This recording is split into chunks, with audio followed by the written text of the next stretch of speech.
Hello everyone, कैसे हैं आप सब। Welcome at Learnology, your study guide by me Sarita, जहां हम कर रहे हैं क्लास 11 बायोलॉजी। और आज हम स्टार्ट करेंगे यूनिट 5 ह्यूमन फिजियोलॉजी।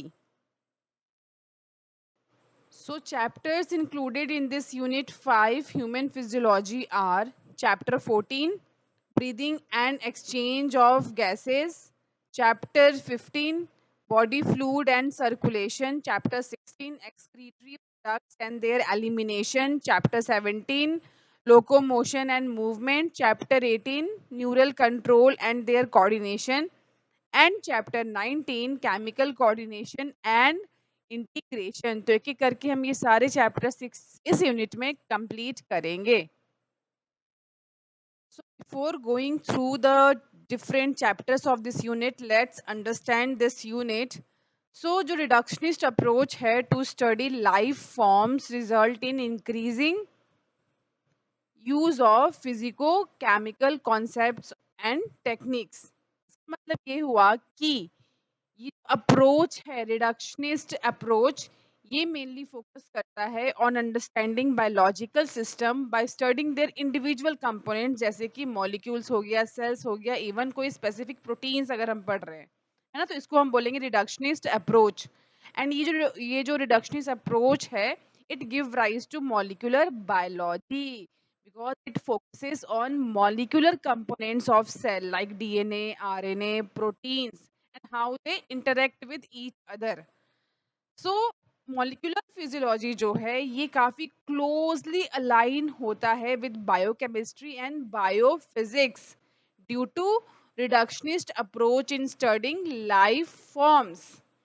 And दोनों ही जो स्टडी है ना, neither a purely organismic approach, अगर हम ऑर्गेनिज्म लेवल पे स्टडी करते हैं, एंड रिडक्शनिस्ट मॉलिक्यूलर अप्रोच भी अपनाते हैं, तो दोनों ही इंडिविजुअल लेवल पे कंप्लीट नहीं है to study the biological processes और living phenomena, because a complete understanding जो है वो रिक्वायर्स करती है integrating both perspective, recognizing their living system are more than the sum of their parts, and that emergent properties arise from complex interaction between the components। दोनों ही important हैं। So system biology makes us believe that कि जितने भी living form phenomena हैं, they are emergent properties due to interaction among components of the system under study। ठीक है, तो molecular level पे भी study करना and physiological level पे भी study करना, दोनों ही कंबाइनली जो है वो एक ओवरऑल कंप्लीट अंडरस्टैंडिंग प्रोवाइड करती है, इंस्टेड ऑफ कि हम इंडिविजुअल लेवल पे इनको स्टडी करें। So regulatory network of molecules like supramolecular assemblies, यानी कि वो सभी molecules जो large complex covalent bond form करते हैं, है ना, इसके अलावा cells को, tissues को, organisms को, and population and communities level पे अगर हम चीज़ों को individually करके अगर हम पढ़े, तो it create more understanding। So in this unit जितने भी चैप्टर्स इंक्लूडेड हैं, लाइक एक्सचेंज ऑफ गैसेस हो गया, blood circulation, locomotion and movement, ये सभी चैप्टर्स जो हैं are described in cellular and molecular level.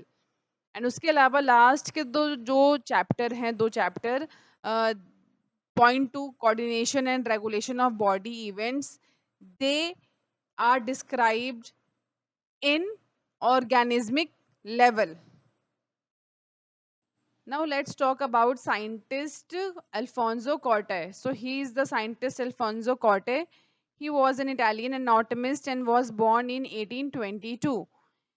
He began his scientific career by studying the cardiovascular system of reptiles, but later he turned his attention towards the mammalian auditory system.